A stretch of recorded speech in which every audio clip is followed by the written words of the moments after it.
ओम नमः शिवाय। हर हर महादेव। स्वागत है आपका हमारे चैनल पर। आज के इस वीडियो में हम आपको सुनाएंगे सोमवार व्रत की कथा। सोमवार के दिन सोमवार व्रत कथा सुनने से जीवन की सभी समस्याएं दूर होकर मन की कामनाएं पूर्ण होती हैं। अगर आपकी कुंडली में चंद्रमा की स्थिति खराब है, माता से आपके संबंध खराब चल रहे हैं या फिर किसी भी वजह से आपका मन हमेशा अशांत रहता है, चिड़चिड़ा रहता है, तो सोमवार का व्रत बहुत लाभदायक रहता है, क्योंकि चंद्रमा मन का कारक होता है और सोमवार के दिन भगवान शिव का पूजन करने से चंद्रमा और भगवान शिव दोनों ही प्रसन्न होते हैं। तो बिना व्रत के भी आप सोमवार के व्रत की कथा सुन सकते हैं। इससे भी आपको पूर्ण फल प्राप्त होगा। इसके अलावा हमारे चैनल पर आपको सभी प्रकार की व्रत कथाएं और महात्म सुनने को मिलेंगी। तो सभी व्रत कथाएं और महात्म सुनने के लिए अभी तक अगर आपने चैनल को हमारे को सब्सक्राइब नहीं किया है तो चैनल को सब्सक्राइब करके बेल आइकन पर प्रेस कर लें, और आज की कथा अच्छी लगे तो एक लाइक करें और शेयर करें। तो चलिए अब सुनते हैं सोमवार के व्रत की कथा। एक नगर में एक बहुत धनवान साहूकार रहता था। उसके घर में धन की कोई कमी नहीं थी, परंतु वह बहुत दुखी था क्योंकि उसके कोई पुत्र नहीं था। वह इसी चिंता में दिन रात दुखी रहता था। पुत्र की कामना के लिए वह प्रत्येक सोमवार को शिवजी का व्रत और पूजन किया करता था तथा सायंकाल मंदिर जाकर शिवजी के सामने दीपक जलाया करता था। उसके इस भक्ति भाव को देखकर एक समय माता पार्वती ने भगवान शिव से कहा, महाराज, ये साहूकार आपका अनन्य भक्त है, सदैव आपका व्रत और पूजन बड़ी श्रद्धा से करता है। आपको इसकी मनोकामना अवश्य पूर्ण करनी चाहिए। शिवजी ने कहा, हे पार्वती, यह संसार कर्म क्षेत्र है। किसान खेत में जैसा बीज बोता है वैसी ही फसल काटता है, उसी तरह मनुष्य इस संसार में जैसा कर्म करते हैं वैसा ही फल भोगते हैं। तब माता पार्वती ने अत्यंत आग्रह से कहा कि प्रभु, जब यह आपका अनन्य भक्त है और अगर इसको किसी प्रकार का दुख है तो उसे आपको अवश्य दूर करना चाहिए। आप तो सदैव अपने भक्तों पर दयालु रहते हैं और उनके दुखों को दूर करते हैं। यदि आप ऐसा नहीं करेंगे तो मनुष्य आपका पूजन और व्रत भला क्यों करेंगे। माता पार्वती का ऐसा आग्रह देखकर शिवजी कहने लगे, हे पार्वती, इसके कोई पुत्र नहीं है। इसी चिंता में यह अति दुखी रहता है। इसके भाग्य में पुत्र ना होने पर भी मैं इसको पुत्र प्राप्ति का वरदान देता हूँ, परंतु वह पुत्र केवल 12 वर्ष तक ही जीवित रहेगा। इसके पश्चात वह मृत्यु को प्राप्त हो जाएगा। इससे अधिक मैं इसके लिए कुछ नहीं कर सकता। माता पार्वती और भगवान शिव का ये वार्तालाप वह साहूकार सुन रहा था। इससे उसको ना तो प्रसन्नता हुई और ना ही दुख हुआ। वह पहले की तरह भगवान शिव का व्रत और पूजन करता रहा। कुछ समय के पश्चात साहूकार की स्त्री गर्भवती हुई और 10वें महीने उसके गर्भ से अति सुंदर पुत्र उत्पन्न हुआ। साहूकार के घर में बहुत खुशियां मनाई गईं, परंतु साहूकार तो ये जानता था कि उसकी केवल 12 वर्ष की आयु है, इसीलिए उसने ज्यादा प्रसन्नता प्रकट नहीं की और न ही किसी को यह भेद बताया। जब वह बालक 11 वर्ष का हो गया तो बालक की माता ने उसके पिता से उसका विवाह करने के लिए कहा। तब साहूकार ने कहा कि मैं अभी इसका विवाह नहीं करूंगा, मैं अपने पुत्र को काशी पढ़ने के लिए भेजूंगा। साहूकार ने बालक के मामा को बुलाकर उसको बहुत सा धन देकर कहा, तुम इस बालक को काशी पढ़ने के लिए ले जाओ और रास्ते में जिन जिन स्थानों से भी जाना, यज्ञ करते हुए ब्राह्मणों को भोजन कराते और दक्षिणा देते हुए जाना। दोनों मामा भांजे यज्ञ करते हुए ब्राह्मणों को भोजन कराते और दक्षिणा देते हुए काशी जी की ओर चल पड़े। रास्ते में एक शहर पड़ा। उस शहर में राजा की कन्या का विवाह था, परंतु जो राजकुमार विवाह करने के लिए आया था वह एक आंख से काना था। उसके पिता राजा को इस बात की बड़ी चिंता थी कि कहीं राजकुमार को देखकर राजकुमारी के माता पिता या राजकुमारी विवाह में किसी प्रकार की अड़चन पैदा न कर दें। जब उसने सेठ के अति सुंदर लड़के को देखा तो मन में विचार किया कि क्यों न द्वाराचार के समय इस लड़के से दूल्हे का काम चला लिया जाए। ऐसा मन में विचार कर उस राजकुमार के पिता ने उस लड़के और उसके मामा से बात की तो वे राजी हो गए। फिर उस साहूकार के लड़के को दूल्हे के कपड़े पहनाकर तथा घोड़ी पर बैठाकर कन्या के द्वार पर ले गए। सभी कार्य प्रसन्नता से पूर्ण हो गए। राजकुमार के पिता ने सोचा कि यदि विवाह का कार्य भी इसी लड़के से करा लिया जाए तो इसमें क्या बुराई है।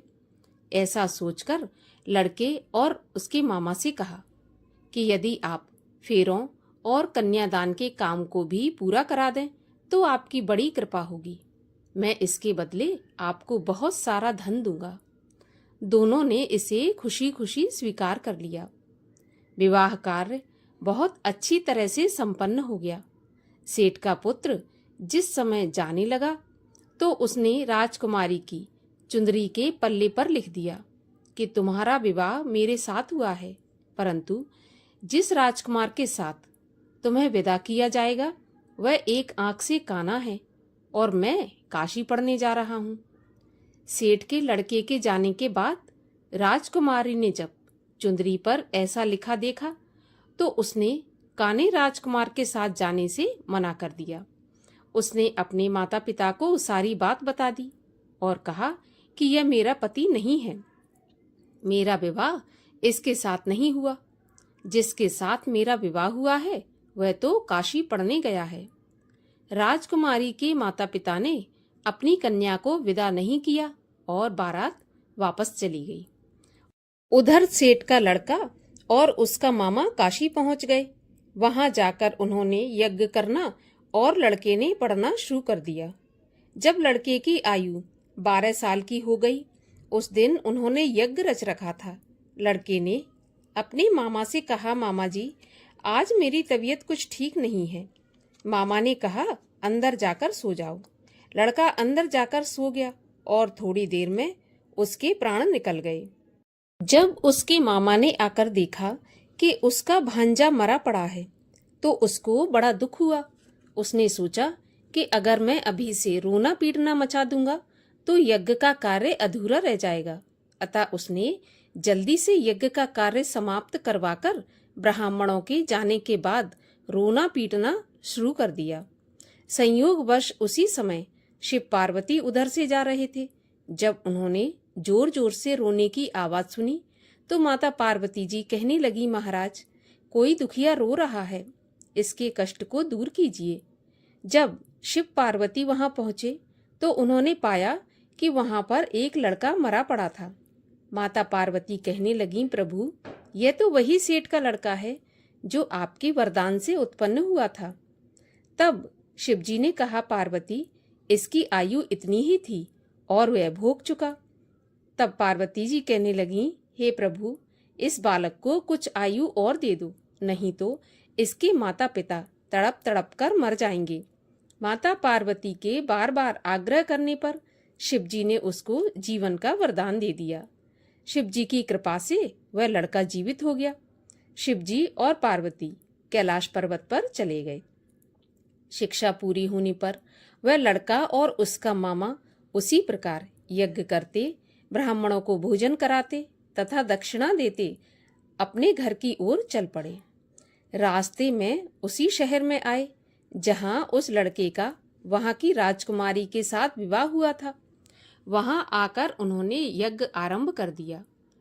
उस लड़के के ससुर जो कि वहां के राजा थे, उन्होंने उसको पहचान लिया और महल में ले जाकर उसकी बहुत आवभगत की। फिर बहुत से दास दासियों सहित आदरपूर्वक अपनी राजकुमारी और जवाई राजा को विदा कर दिया। जब वे अपने शहर के निकट आए तो मामा ने कहा कि मैं पहले तुम्हारे घर जाकर तुम्हारे माता पिता को खबर करके आता हूँ। जब उस लड़के का मामा घर पहुंचा तो उसने देखा कि लड़के के माता पिता घर की छत पर बैठे थे। उन्होंने प्रण करके रखा था कि यदि हमारा पुत्र कुशलता के साथ लौट आया तो हम राजी खुशी नीचे आ जाएंगे, नहीं तो छत से कूदकर अपने प्राण दे देंगे।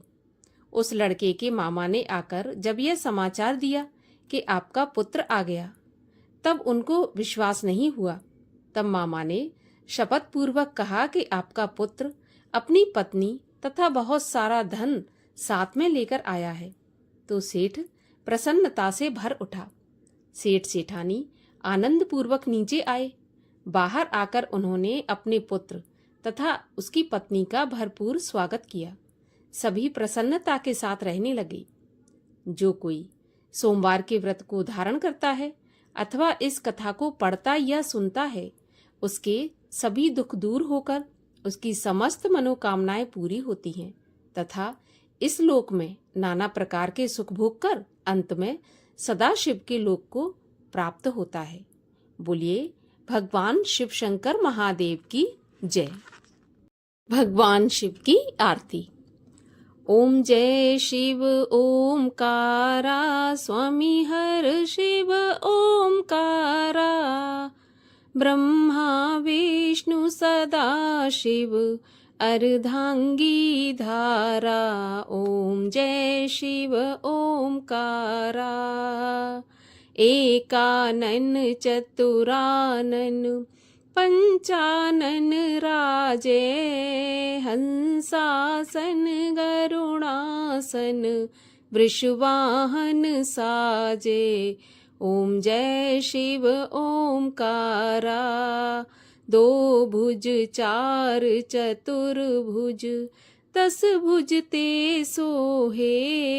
तीनों रूप निरखता, त्रिभुवन जन मोहे। ओम जय शिव ओमकारा। अक्षमाला वनमाला, मुंडमाला धारी। चंदन मृग मद सोहे, भोले शुभकारी। ओम जय शिव ओमकारा। श्वेतांबर पीतांबर, बाघांबर अंगे। सनकादिक ब्रह्मादिक, भूतादिक संगे। ओम जय शिव ओमकारा। करके मध्य कमंडल, चक्र त्रिशूल धरता। सुख करता दुख हरता, जग पालन करता। ओम जय शिव ओमकारा। ब्रह्मा विष्णु सदा शिव, जानत अविवेका। प्रणवाक्षर के मध्य, ये तीनों एका। ओम जय शिव ओमकारा। त्रिगुण स्वामी जी की आरती, जो कोई जन गावे। कहत शिवानंद स्वामी, मन वांछित फल पावे। ओम जय शिव ओमकारा। बोलिए भगवान शिव शंकर महादेव की जय।